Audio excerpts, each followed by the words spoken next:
profond, insondable, c'est l'amour divin, l'amour rédempteur. Pour moi, ngai na alaki atake na mbasu na likolo nayebaki pete likolo ebimi bapote ebele evimbi me nakotambolaka bongo na benda likolo nayaka komona paster na bureau aprieke mpo na ngai nazwaki guérison namonaki bato bamaseke te bato basalisaka te denke baprieke nasukaki kaka na priere nazwaki guérison tout est scellé. Mwana nangola likolo te bapota ya est-ce que otiaki kisi eloko te papa na prière wala mobali nanga aza témoin même bana nanga tikiste melo o elekani nanga mercredi kako elekani lelo dimanche na alaki na zando na koteka na comprendre te bande ko ngai douleur edwinga na motema na moyo ka pasinga comme si depuis ton on a lité et comme 14h na sombeloko na lia na sombeloko na ina lia nzenga ka moko na kuko sisa te pasi ngali makasi loko akosakana na komo rouler na zando tala zando ebele abato na se abatable na omo rouler na poaki liputa pasi bandi kona ngai na ina yoka pasi abongo te baninga zando babundani na ngabo ete balobi bo estoma moto ko swa na sombi ki se soma na meli simba kite basomi nga bonne rouge na meli simba kite na ko rouler wana na komolela babenga mobile nanga kina mosala ayi na zando ajunga toyi awa toyi akawa kilte bandi pasteur ala kite ba frère héritier ba prier que pour ngai ba prier ba déclarer et simba kite en tout cas na ko rouler na passe fone komi lisolo na toto na sima wana rouler bo ba monaki ba yebi ba frère aben en tout cas nzamba pambola bino ba frère ba prier na ndenge tu simba kite pasteur ayaki pasteur a prié premier tour a prié en tout cas prier na motema moko alobi bo vanda na chaise na bi pasteur na okoka na chaise te na zulenga douleur ba palpitation tout que ça la kinga na bombe simbinga na omokufa kaboy pasteur amati likola tikinga na douleur anasima nasima pasteur na sandi onga na lite na sandi en tout cas bloko na kosanda ka salté na mai na sandi bana ndamba bido 25 litres na simona presque penza kotonda mana sanda ka en tout cas ebele na sisi kosanda na se senti soulagé mon gars bon et soulagé nga na kota na cute na koti na vai na suka kote mama vandi kuna na minute passe il sous les pires na kokaite na bimili banda frère ben na simbinga ajong singa na kati ya lipango a prier lisusu wana pasteur ya kalikolo a prier le biso ba a prier et alaka na kondima na bi papa na kondima mais douleur eleki na zo kokate na mati likolo na likolo kuna bataninga éponge na tala ke éponge te na zo rouler pas tout passi pasteur patika bond amati likolo abilinga kuna dire abonde kolekana pasteur akika ko prier so ka prier akiavana na chaise amonde na ko rouler atele miso aya prier ke bele bande ko ngai na fin ya culte alobi bol comme si douleur abo baso manga ki sa douleur na mela pete ko sil sa douleur baso mbikis pasteur atina molangi na mai na meli aussitôt na bimisi tout na santi esimba kite pasteur bi dans ce cas na kenena arrêter culte na yaka tokende l'hôpital ngabi pasteur nazota ila kabino pasteur yawa exhorter que moi moké à sali bo fond ba prière dire wana tout nazo souffrir na pasi la que te sili bana tout na mibali na pasi ba l'église ba matili kolo mama nini wana bakuta ingaka ya kolala wana na se le tona ko telema na vanda pona banda ko expliquer bango baninga e na pasi wana kote kendeki na yedite tendenge na telemi boye na ke l'hôpital na meli kisite nga na biki nzamba biki ngayo amen amen acclamons fort encore pour le Seigneur.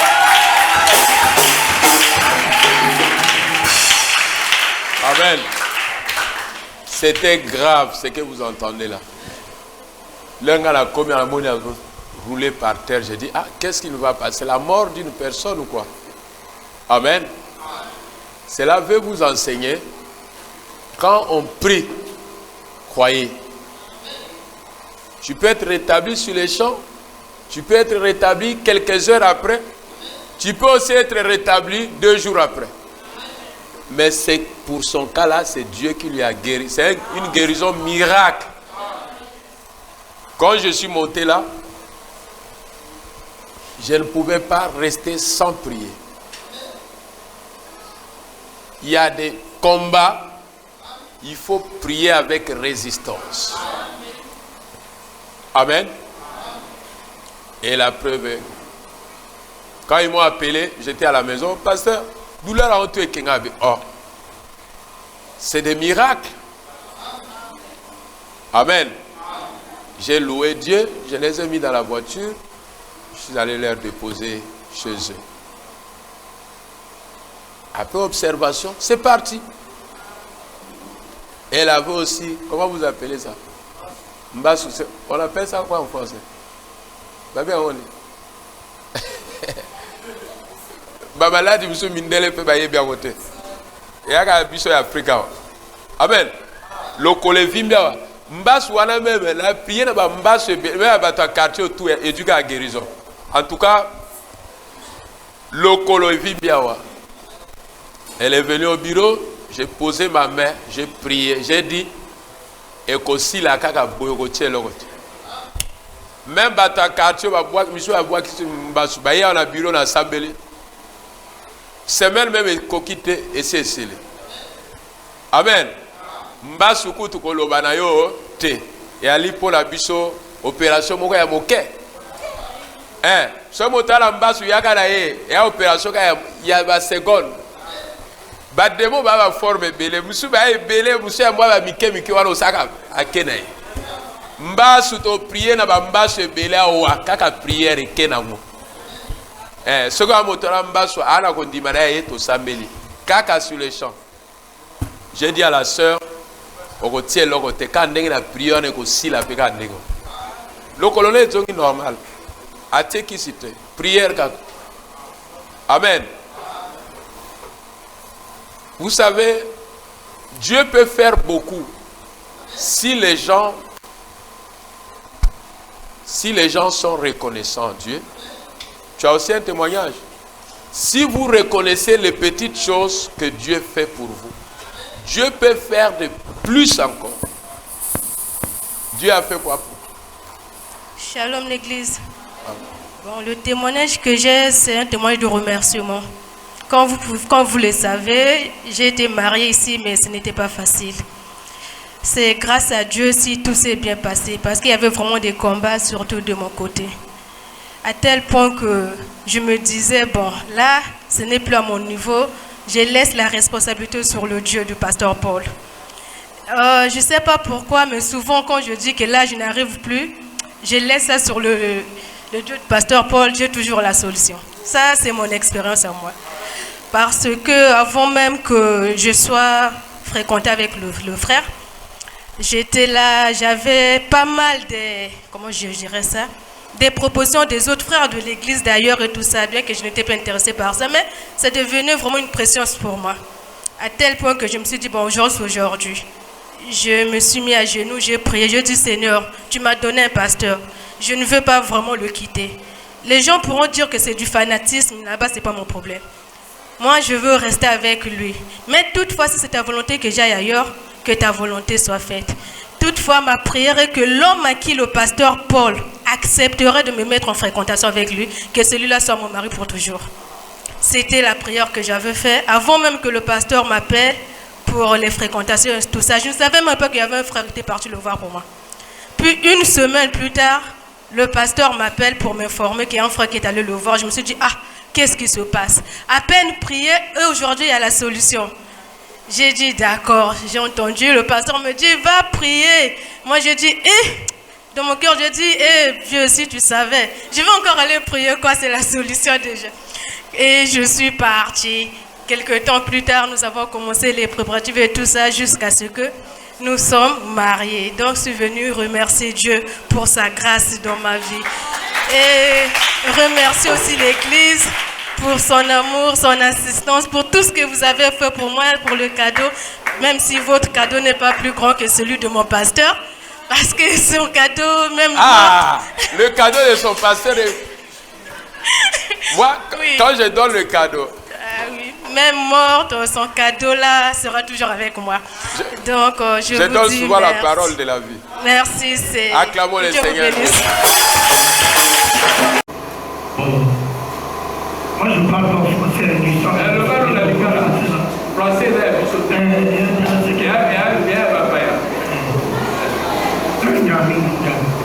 Bon, moi j'ai grandi derrière ici. Amen. La colika na simawa.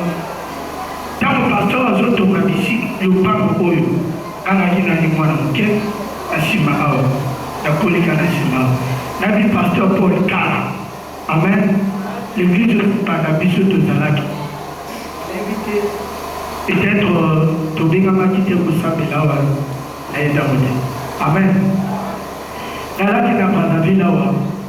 Un moment, de quoi Kinshasa, Babega Kinga, quand tu es venu à Salamika Zambé, la Koma Kinaki, n'a qu'au travail, n'a pas frère Moroboui. Après, tant qu'on a, avant la Kendekin, Zalaki vraiment poursuit, il y a un esprit comme ça.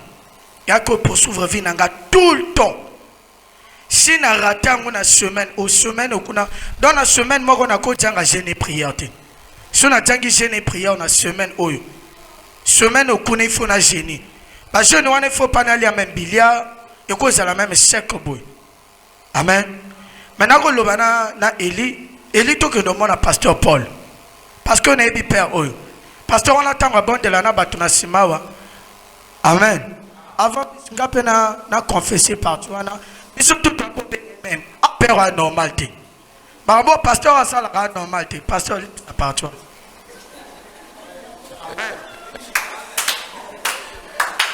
Amen.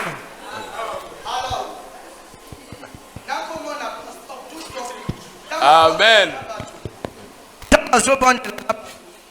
Nakiko, mon ango normalité. Naloba, ah, pasteur à normalité, frère, bokeba, bokendate. Mais Zamba limsanga. Na partout, on a parce que Bishop est au juge qui. Bible le dit que juge afin que yo pe ba juger. Limsanga mosala nzambe. Alors, tant on gana Jackie dena le bina elito yaka. Mercredi tout tu place auto sala banjonjing na biso to passawa. Tout moni pasteur après le vendredi to yaka. Amen. Bato bazala ki ba prier nanga. Tant na jonginda ko na mo sentir na tu palu ezo salanga. Palu tango ezo salanga nana ba kiso na sombara de fois on a somi na tiki. Kisa on a somi na tiki na tuni eli wapi kisi nanga pap na alaxinga maestro kisi na du kisi na meli. Mais na lala ki c'est comme si il y a quelque chose qui n'a njoto nanga metikinga. Amen. Esprit je crois que c'est déjà fini. Amen. Semaine on a préparé jeûne et prière, mais na mutu nanga na jeûner te. Na oli a fufu tous les semaines wana. Nzamba pasteur Paul a sali. Amen. Malade on est allé chuter. Père esprit on est allé chuter.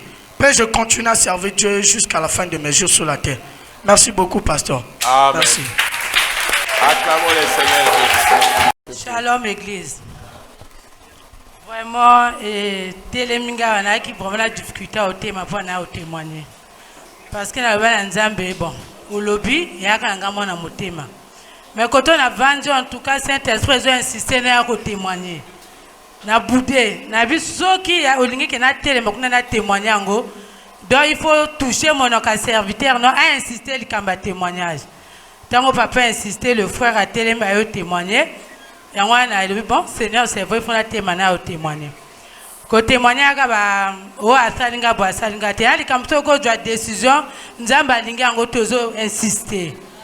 Na doit qui décision la longue na rédemption. Na ba kinga ko va na rédemption, te na ko ko ka souté. Malgré na ko effort, na ba ki na décembre, il faut na longue la rédemption.